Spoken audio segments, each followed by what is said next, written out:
morning, everyone. Welcome to the Wealthy Retailer Podcast. I'm your host, Dan Holman. I got my sidekick here, Rob. I know he's not wearing a mask today. Usually the sidekicks have a mask on. But, I'm wearing tights, though. You got your tights, though. Good. Cape under the shirt.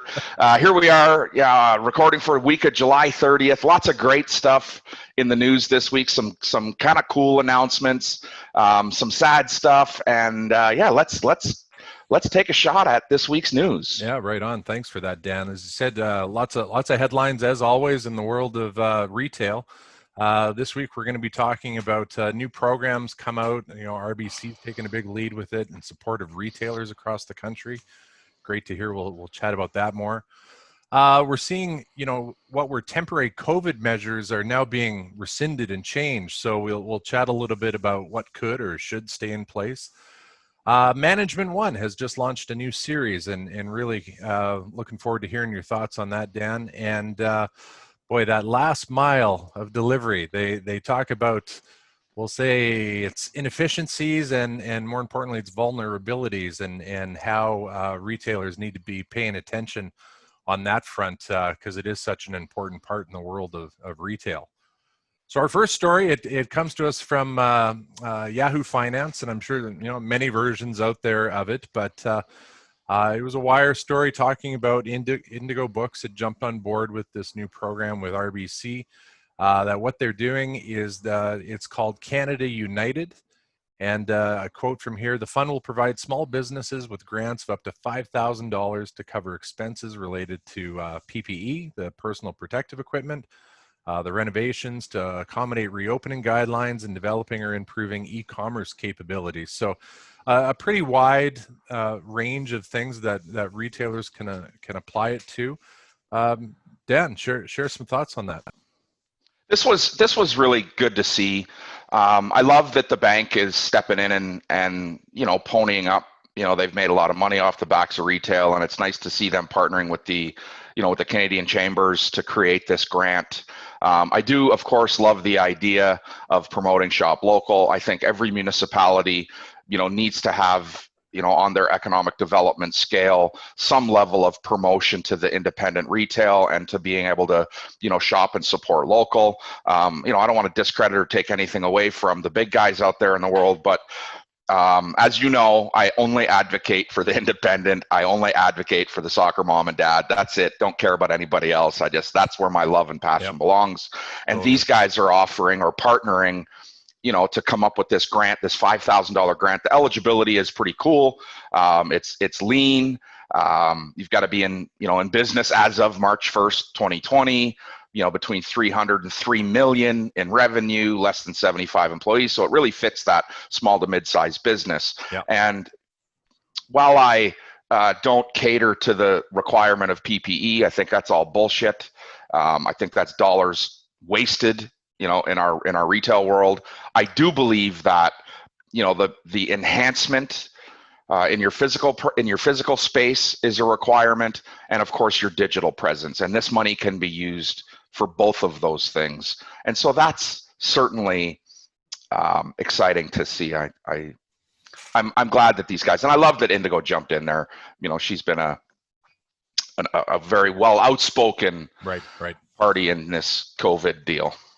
Yeah, so just a few more details on it that you can go check out gocanadaunited.ca, saying RBC will contribute 5 cents to a maximum contribution of $2 million to the fund, and lots of other businesses are hopping on board. So as I said, it should. And Rob, that 2 cents is based on video plays.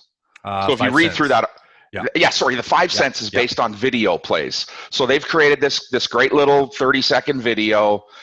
We've shared it on both of our Facebook pages. Yep. We're going to copy it over to our Instagram pages later today. But every time that video is played, RBC is contributing dollars to that fund.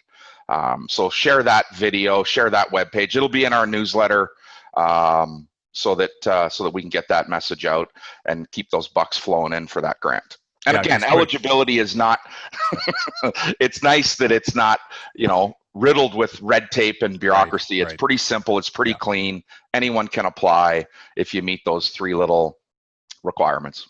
Good stuff.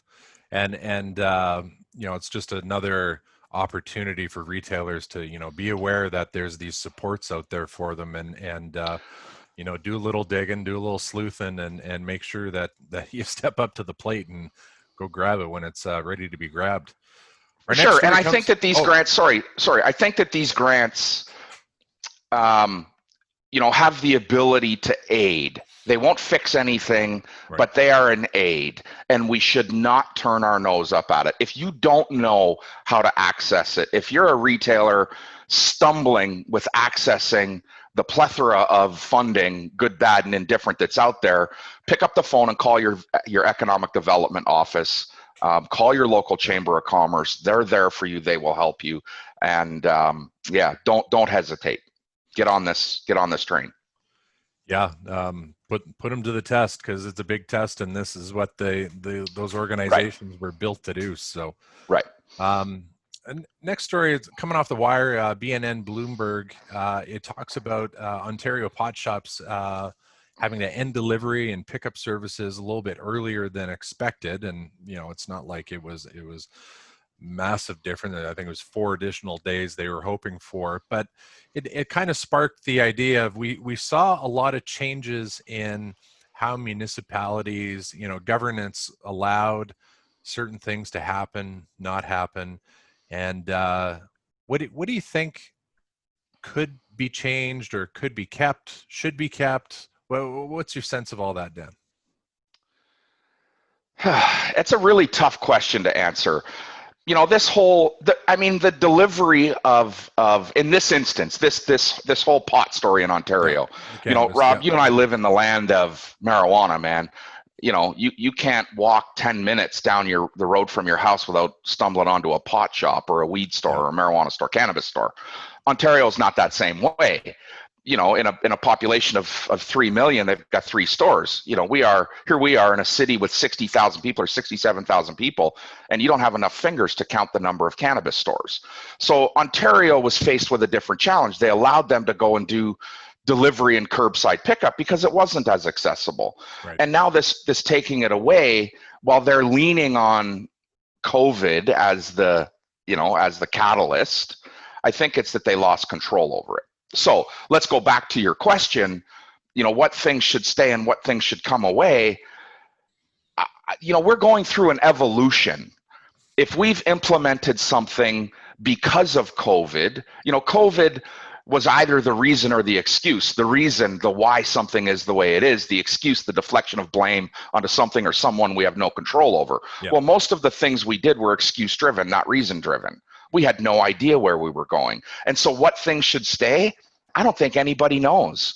I think that if we continue to focus on the consumer, on driving that consumer back into our stores, we can better align the restrictions or the ease of restrictions. Yeah. Today, I'm disappointed in a lot of retailers that are laying out mass restriction on their customers. I completely disagree with it. They're cutting their nose off to spite their face, and they're leaning on COVID as the reason they're doing this to their customer. And customers aren't going to stand for it. Customers are going to lean to another source. And you're going to see that. We'll talk about customer experience in a few minutes, but You're going to see that these COVID, the ease or tightening of restrictions based on COVID are really restrictions based on your ability to do business. And you've got to be pushing back against all restrictions. Yeah. And then pulling in closer the opportunity that it's given us for contactless payment and curbside pickups and convenience. We talk about the customer wanting, speed and convenience. They want it now, and they want it to be easy. Yeah. And any restriction that hinders that is a challenge for us. I'm kind of hoping for, it's a bit more on the food and beverage side, and we've chatted a little bit about it before, where they just, kind of threw out really what were arbitrary rules. They just been there forever in a day, where let's take out a lane of a road, let's expand the sidewalks, let's let the cafes and pubs, spill out onto the streets. It's more about the people. And of course, with that comes, what I see as great retail opportunity, whether it's throwing the racks out on the sidewalks, And that's definitely something that I hope does not go back to the old way, because I think it's clearly shown that, oh, look, nothing happened, like nothing bad Right. happened. It ended up being a great experience for everyone. And I can tell you, I mean, I can speak only about our own city and the way that we've eased all of this sort of restriction. Economic development is making it easier and easier to do business. No longer are you seeing a bylaw officer walk down the street and, knock on your door and say, hey, pull your racks in. You can't have your racks on the sidewalk. Right. Those restrictions have eased up. And guess what? It didn't impede traffic. Maybe there's some streets that they shouldn't have closed traffic lanes. Maybe that's caused a bit of a problem. But absolutely, putting people out on the patios, putting your clothing, putting your wares out on display, that's old school retail. That's what drew people to my store. Remember, these opportunities, a third of your traffic comes from a drive-by shooting, right? The more drive-by shooting. Yeah, I keep saying that. We got to find Dan and you saying that. Yeah. But this idea that I can use my physical presence as an attraction means I want to get my stuff out there. I want people to see my sign. I want people to see my clothes. I want my windows to be, Macy's worthy. I want the reveal I want people to want to see my storefront. And if that means I got to spill onto the sidewalk, so be it. Yep. It's not on our list here, but I did catch a headline of another story where, some of the vacancies happening in and around, where other retailers are seizing on those vacancies, those window fronts to, and there again lies another opportunity of, don't let an empty window, even though it's not yours, go make a place for it. Go say, hey, you know what? I will decorate this space. It'll look a hell of a lot better than cardboard in the windows. And it benefits me, but let me dress up the area a little bit better than it is right now. And I think that you're going to see more and more landlords shift their way of thinking. You're going to Q's is going to come to an accuse. Is that what it's called? I think it's called Q's. Wage subsidy. Yeah. No, not wage subsidy. The landlord subsidy is coming to an end this month. But you're going to see landlords start to shift, and they're going to look for less and less long-term and more short-term. Turn a dollar as fast as they can. They need cash just the same way as a retailer does. Yeah. And so this long-term strategy of getting a 5 or 10-year tenant ain't going to happen. All right. Well, everyone, this podcast is brought to you by Canadian Retail Solutions. They have the retail solutions to make your store more successful, from the latest point of sale software to e-commerce solutions, Retail Pro, Heartland Retail, Shopify, and more. Let them find your cutting edge retail solution today. Be sure to visit retailbycrs.com. Okay. Well, here's a topic I know you know lots about, and cool to see. Management One. They've launched another, it's a free 6-part webinar series, planning, positioning, preparing for the unexpected. It's just kicking off. So Dan, tell us a bit about that. Management One is the foremost authority in merchandise intelligence.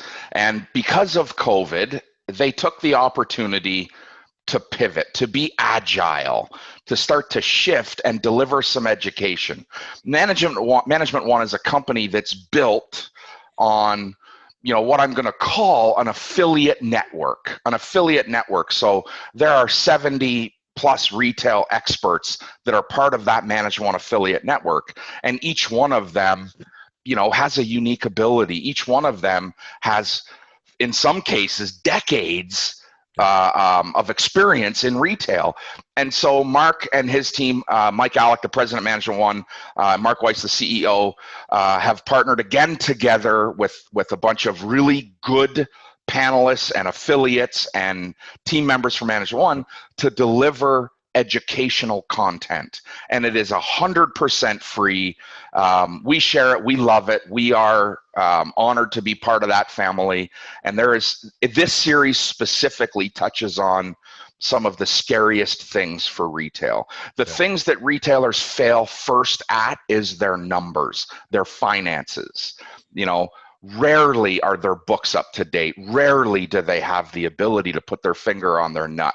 And so this is going to speak to, I think maybe there's 3 sessions in this next 6 weeks, that are going to be talking about, truth, data-driven truth, numbers-driven truth. Right. I think this session this week is your purchasing strategy. Well, that's about managing your money and your purchases. And with trade shows canceled, it's going to be a strange buying season. Next week they're doing be on top of your money. It is being laser focused on your balance sheet and cash flow. And we get lost. We never look at our balance sheet as retailers. It's one of those historical reports. And one of the things that we do, as good retail coaches, is really look at allowing that balance sheet, that historical financial performance, looking at that to lead our business instead of tell a story of where we've been. Help us make decisions. We become management accountants, instead of history teachers. And Mark has long professed the power of money, the power of knowing your numbers, knowing your financials. And I think the next 2 weeks, next week and the next one, session 2 and session 3 are both, financially driven, and using tools, to do a bit of a deeper dive on your cash flow and your cash position and the projection of where I will be in cash. Yeah. So love right these on. Guys. Share the living daylights out of this free series. It's super valuable. And while some of it's going to be, weighted heavily to our friends to the south, there are still great nuggets for us up here in the Great White North. Yeah, and I'm a fan of the nugget. Just as you said, that just go into it with like, what's that one nugget you can pull out of there? If you happen to pull out more than one, congrats. But you get this is the challenge with these webinars and these series today. They become so overwhelming that your freaking brain is exploding with stuff, and you've got to go in with this focus of I just need to pull one thing out today. These sessions are recorded. You always have access to them. If you want access to the last 6-part series, shoot me an email, dan@retailbycrs.com. I will load you up with all of those series and just pull one nugget, one thing that you can change or enact in your business today, and you'll make a difference. Right on. Well, we'll definitely have the link to the program in the this week's newsletter. And if you're not getting that, be sure to head to retailbycrs.com and click on the newsletter there and jump on board. Lots of good stories for you each week. And speaking of stories, taking us to another one, that the last mile. So the story talks about it being one of the most inefficient parts of the retail supply chain in Canada. They're saying that 78% of companies in Canada in transportation and logistics say the last mile delivery is the most inefficient process of the entire supply chain. In comparison, in the US, they said only 59% felt that way. We've discussed, Dan, that many talk about the vulnerability of that last mile and what it means between the retailer and the customer. Share some wisdom. What do you think on all this? This was a tough article to read. We'll put a link in it for the newsletter. This really does speak to our challenge as an independent retailer. We can get skids in and out of our store pretty simply, pretty easy, pretty effectively, pretty efficiently, but we can't move one shirt, one sweater efficiently. There is so much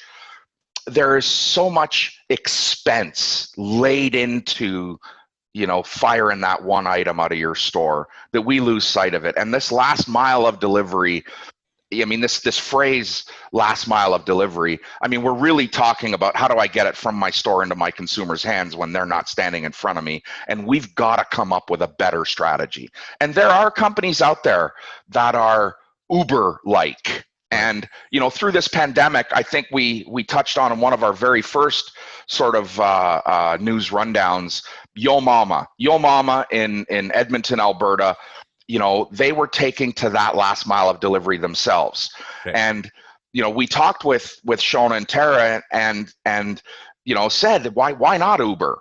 Why not Uber? And And even Strudzy was out there delivering stuff, and this needs to be the kind of foresight that we have. Right. How do I get this into my consumers' hands? And companies are going to pop up that are local delivery service that look after that last mile, and they're going to make it efficient.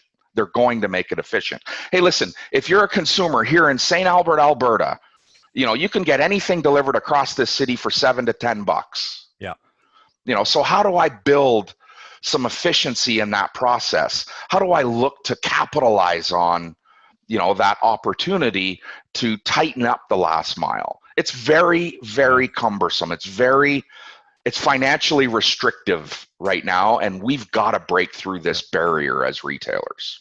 So if you look at the hospitality, like food and beverage industry, you see a lot of stories, Uber, Skip the Dishes, where without a doubt, everyone sees the convenience of it.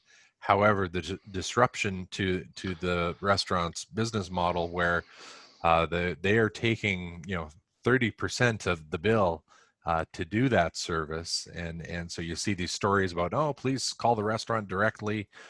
If you move that thinking over to the independent retailer, and as you said, they're $7 to $10 away, is it find it cheaper, find it better, or do you convince them that you've got something in store? If they come pick it up, you've got $10 to play with. Maybe come pick it up, and I'll give you a $10 gift certificate to use in store when you come to pick it up.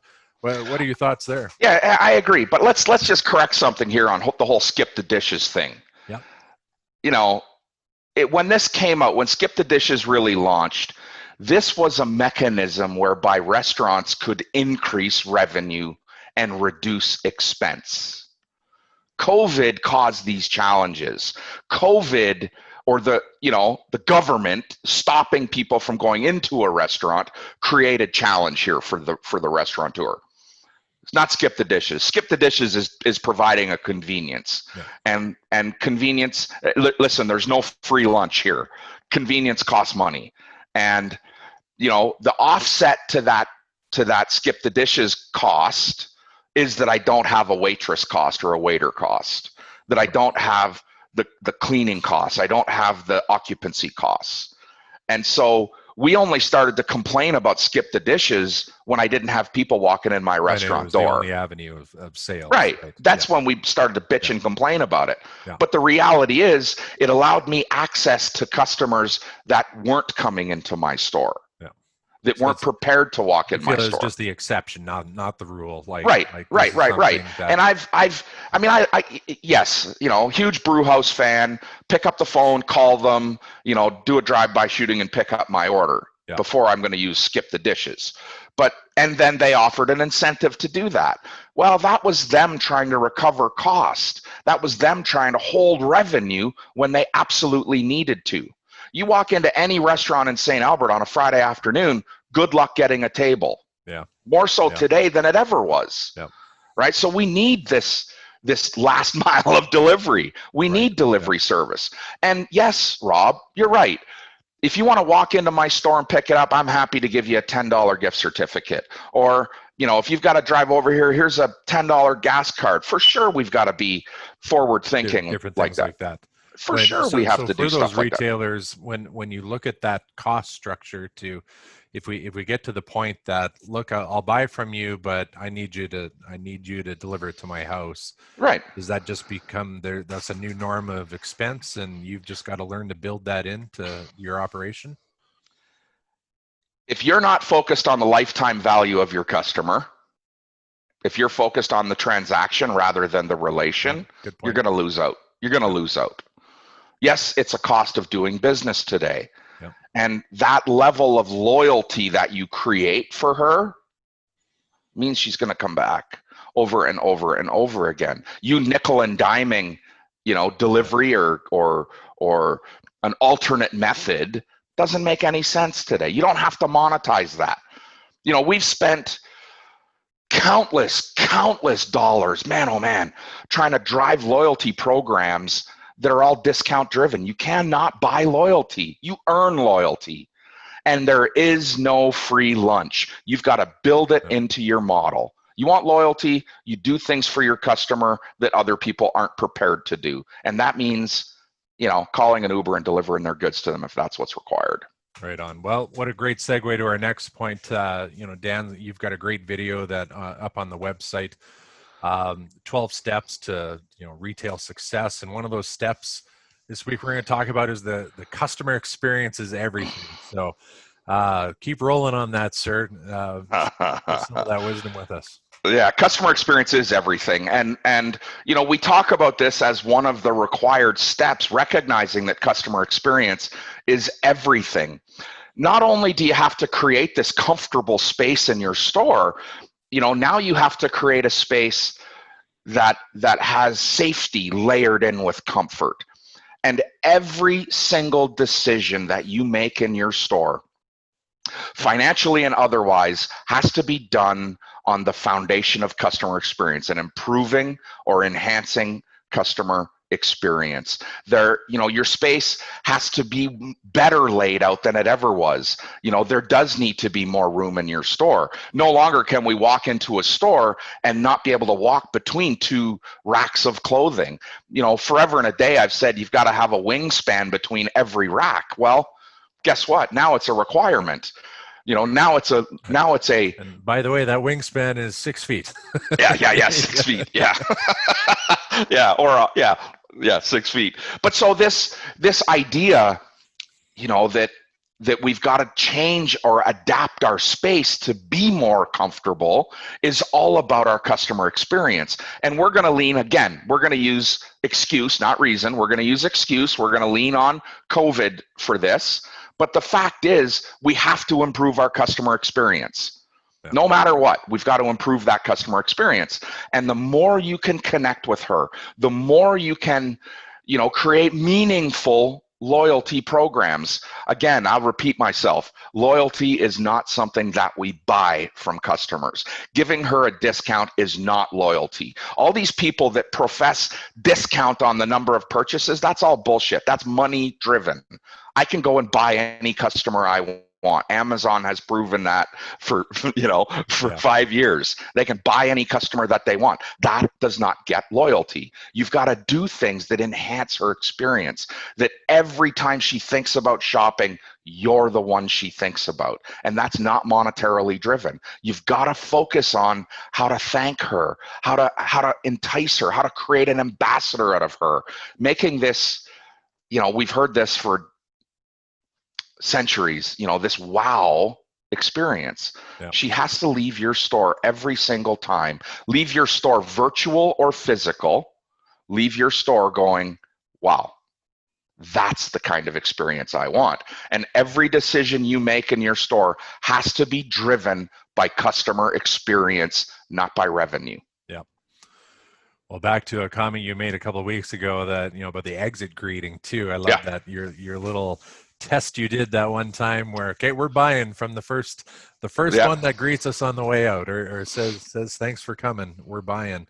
Some acknowledgement that that I was in your space, that I'm meaningful to you, that I meant something, that you care. And this is what customer experience is all about. 100%. That big thank you.